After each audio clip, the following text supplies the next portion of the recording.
Mari kita meneruskan perjalanan kita, pelajaran kita di dalam Injil Yohanes. Ini pasal 16 ayat 23 sampai 27. Tuhan sudah menceritakan kepada mereka mengenai duka cita dan sukacita yang akan mereka alami. Di dalam firman ini, ia menceritakan mengenai suatu hak yang akan diberikan kepada mereka karena ia akan pergi. Nanti setelah ia mati dan dikuburkan dan naik dari kuburan, mereka dapat berdoa langsung kepada Bapa. Pasal 16 ayat 23. Dan pada hari itu, kamu tidak akan minta, ini kata kerja erotao, kamu tidak akan minta apa-apa kepadaku. Aku berkata kepadamu, sesungguhnya segala sesuatu yang kamu minta, aiteo minta, segala sesuatu yang kamu minta kepada Bapa akan diberikannya kepadamu dalam namaku. Meskipun kata minta dipakai 2 kali di dalam ayat ini, ada 2 kata kerja Yunani di situ yang berbeda. Yang pertama itu erotao, dan erotao dapat berarti menanyakan. Dapat juga berarti meminta. Kata kerja yang kedua, aiteo, selalu berarti meminta. Nampaknya lebih baik menganggap bahwa kedua kata kerja ini berarti minta. Seluruh ayat ini membahas hak yang akan diberikan kepada mereka untuk berdoa minta apa-apa dari Allah Bapa. Tadinya mereka berdoa kepada Tuhan Yesus Kristus. Sebentar lagi mereka boleh berdoa kepada Allah Bapa, minta apa-apa dari Dia. Memang terjemahan baru memberi pemahaman yang lain. Menurut terjemahan baru, kamu tidak akan menanyakan apa-apa kepadaku. Tetapi terjemahan itu menimbulkan pertanyaan, mengapa dalam satu ayat beralih dari menanyakan pada meminta? Ya, lebih baik dipahami bahwa kedua kata kerja ini diterjemahkan minta, dan ini membahas hak untuk berdoa dan minta apa-apa kepada Allah Bapa. Salah satu unsur sukacita yang akan mereka miliki setelah Tuhan Yesus bangkit dari kuburan adalah doa kepada Allah Bapa dalam nama Tuhan Yesus Kristus. Walaupun mereka bukan imam dalam imamat Lewi, sebentar lagi mereka akan memiliki jalan mendekat pada Allah Bapa dan berdoa kepada Allah Bapa, dan Dia akan mengabulkan doa mereka oleh karena kematian dan kebangkitan Tuhan Yesus Kristus. Ke-11 murid itu akan dapat datang kepada Allah Bapa dan berdoa kepadanya. Ungkapan pada hari itu, tapi kadang diterjemahkan pada waktu itu, sering dipakai mengenai hari kiamat di dalam perjanjian lama. Banyak contoh di sini. Misalnya, Yesaya pasal 2 ayat 11 dan ayat 17 dan ayat 20. Dan pasal 3 ayat 7. Banyak, sering kali kita membaca pada hari itu, Ibraninya Bayom Hahu. Ungkapan ini juga dipakai di dalam perjanjian baru untuk menceritakan akhir zaman. Lihatlah misalnya Injil Markus pasal 13 ayat 17 dan 19. Juga Injil Markus pasal 14 ayat 25. Ya, cukup seringkali di dalam perjanjian baru. Sehingga apa yang dikatakan mengenai kiasan sakit mau melahirkan di dalam pembahasan ayat 21, rupanya juga dapat diterapkan di dalam ayat ini. Dapat dikatakan bahwa hari yang dibahas di dalam ayat ini, hari kebangkitan Tuhan, adalah permulaan dari akhir zaman. Mudah-mudahan percakapan ini membesarkan hati ke-11 murid supaya mereka tetap setia di dalam kesusahan yang akan mereka alami, menantikan hak istimewa yang akan diberikan kepada mereka berdoa kepada Allah Bapa. Pasal 16 ayat 24. Sampai sekarang kamu belum meminta, aiteo meminta, sampai sekarang kamu belum meminta sesuatu pun dalam namaku. Mintalah, aiteo, mintalah, maka kamu akan menerima, supaya penuhlah sukacitamu. Sekali lagi kata kerja aiteo, ini mengenai minta, bukan mengenai bertanya. Kata kerja Yunani yang diterjemahkan penuhlah adalah pepleromene. Ini dalam bahasa Yunani memakai tense perfect dan sangat indah ini. Nanti doa mereka yang didoakan kepada Allah Bapa akan dikabulkan, dan pada saat itu sukacita mereka dipenuhi dan ada akibat yang tetap berlangsung, sukacita karena doa dikabulkan, doa kepada Allah Bapa dikabulkan. Saya bacakan lagi ayat 24, sampai sekarang kamu belum meminta sesuatu pun dalam namaku, mintalah, maka kamu akan menerima, supaya penuhlah sukacitamu. Walaupun tidak dicatat demikian, nampaknya Tuhan Yesus berkata di sini bahwa sampai pada titik itu mereka belum meminta apa-apa kepada Allah Bapa di dalam nama Tuhan Yesus Kristus. Pada titik itu, nampaknya orang percaya belum berhak berdoa kepada Allah Bapa di dalam nama Tuhan Yesus Kristus. Karena Tuhan Yesus Kristus belum disalibkan, belum bangkit dari kuburan. Sebentar lagi, mereka boleh berdoa kepada Allah Bapa dalam nama Tuhan Yesus Kristus, Juru Selamat mereka. Pasal 16 ayat 25. Semuanya ini kukatakan kepadamu dengan kiasan, paroimia.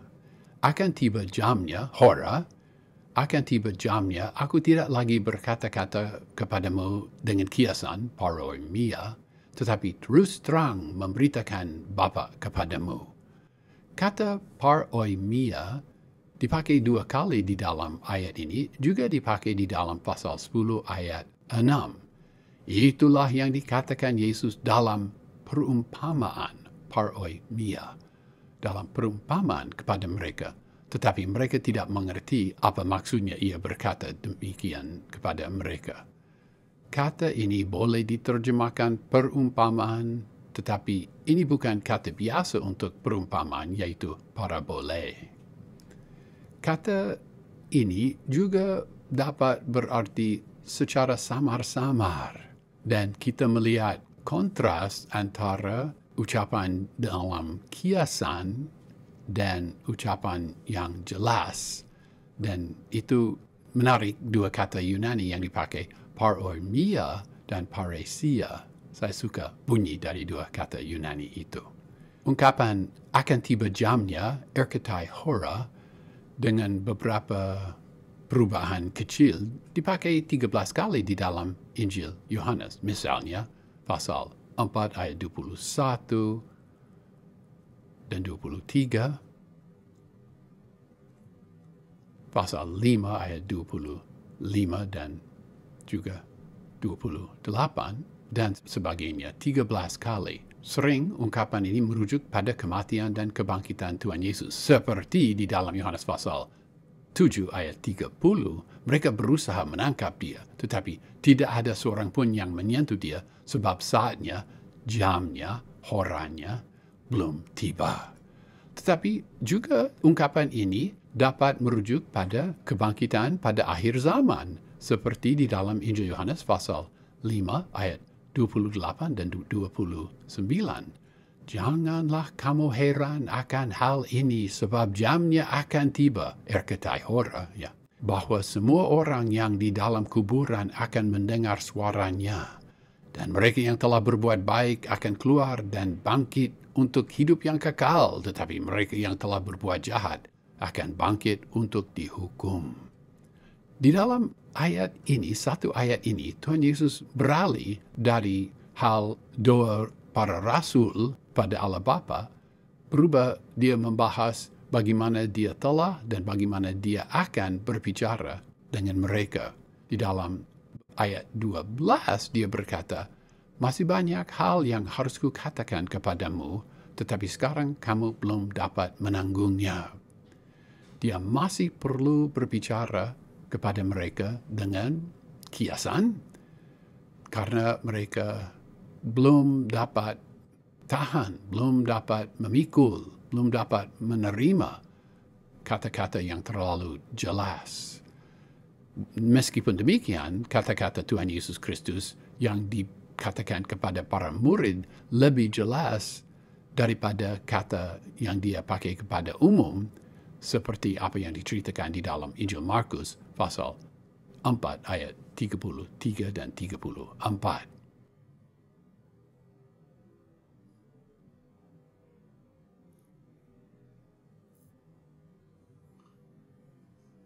Nampaknya para murid lebih kuat menerima perkataan Tuhan Yesus Kristus daripada orang banyak. Tetapi para murid juga punya batasan. Setelah dia bangkit dari kuburan dan sebelum dia naik ke surga, dia menceritakan kepada mereka dengan terus terang mengenai Allah Bapa. Dan seperti Mounts mengatakan, pelayanan itu kepada mereka berterusan pada waktu Roh Kudus datang pada hari Pentakosta. Perubahan dari bicara dengan kiasan menjadi berbicara terus terang sangat memberkati kita juga. Walaupun kadang kita mau setuju dengan Petrus bahwa kadang-kadang perjanjian baru sulit dipahami, kita mengingat kata Petrus di dalam 2 Petrus pasal 3 ayat 16.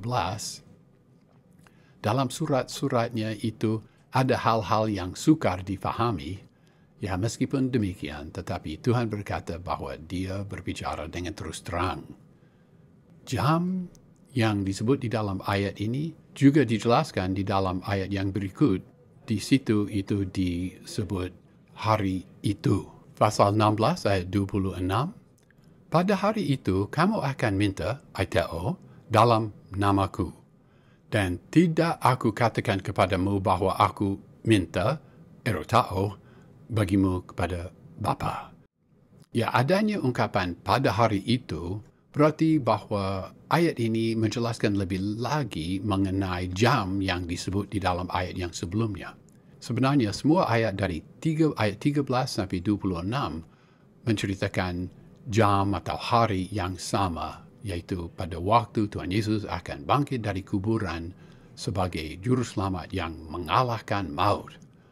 Dengan demikian, dia sebentar lagi menjadi perantara bagi doa kita kepada Allah Bapa. Ya, sekali lagi di dalam ayat ini, dua kata kerja yang berbeda diterjemahkan minta. Kata kerja itu aiteo dan erotao. Walaupun kata kerja yang kedua, erotao, dapat berarti bertanya, lebih baik memahami bahwa kedua kata kerja ini berarti minta. Ungkapan berdoa di dalam namaku tidak berarti bahwa ya kita harus berdoa kepada Tuhan Yesus Kristus dan mudah-mudahan Tuhan Yesus ya akan meneruskan doa kita kepada Allah Bapa. Tuhan Yesus bukanlah petugas keamanan yang melindungi Allah Bapa dari orang banyak. Pasal 16 ayat 27. Sebab Bapa sendiri mengasihi kamu karena kamu telah mengasihi aku dan percaya bahwa aku datang dari Allah. Kata kerja yang diterjemahkan mengasihi, phileo, dipakai dua kali di dalam ayat ini. Pertama kali, tense present. Dan kedua kali, tense perfect. Baik ungkapan kamu telah mengasihi maupun ungkapan kamu telah percaya menerjemahkan kata kerja Yunani dalam tense perfect, perfile kata dan perpistiu kata. Kata kerja di dalam tense perfect menceritakan mengenai sesuatu yang terjadi pada masa lampau yang memiliki akibat yang berlangsung. Apa sebabnya? Sebentar lagi mereka boleh berbicara langsung kepada Bapa? Ya, sebabnya adalah Bapa sendiri mengasihi mereka. Mungkin kita harus berhenti sejenak dan merenungkan ini, kita juga boleh bicara langsung kepada Allah Bapa karena Dia mengasihi kita.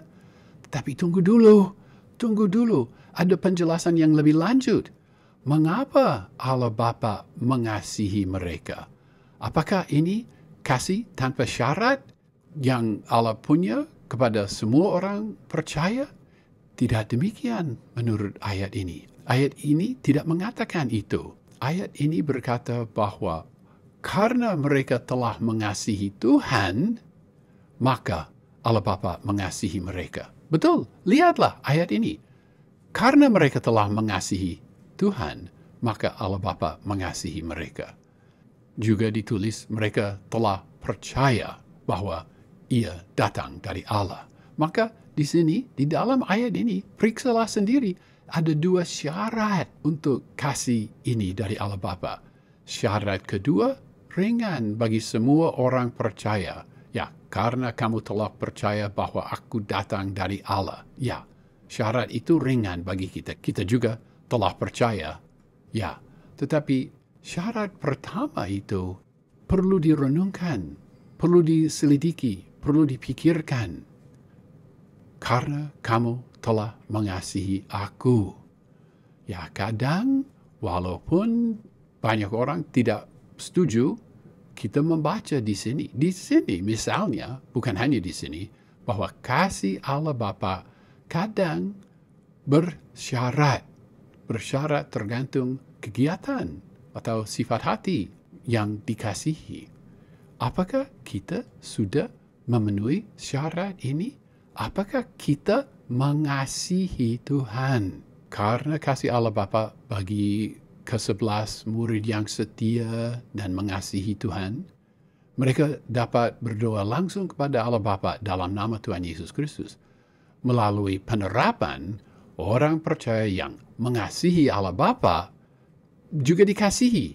Dan Tuhan Yesus tidak perlu berbicara kepada Allah Bapa dan meyakinkan Allah Bapa bahwa doa mereka layak diterima. Allah Bapa sendiri mengasihi mereka. Ya, sebagai ringkasan mengenai beberapa ayat ini, Tuhan sudah menceritakan kepada mereka mengenai duka cita dan sukacita yang akan mereka alami. Di dalam firman ini, Ia menceritakan mengenai suatu hak yang akan diberikan kepada mereka karena Ia akan pergi.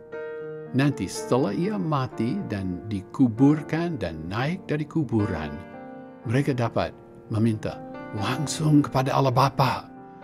Imam-imam yang berdiri sebagai perantara antara umat Allah dan Allah sendiri sudah tidak diperlukan. Tuhan Yesus membukakan jalan masuk, katakanlah, ke dalam ruangan Maha Kudus, ke hadirat Allah.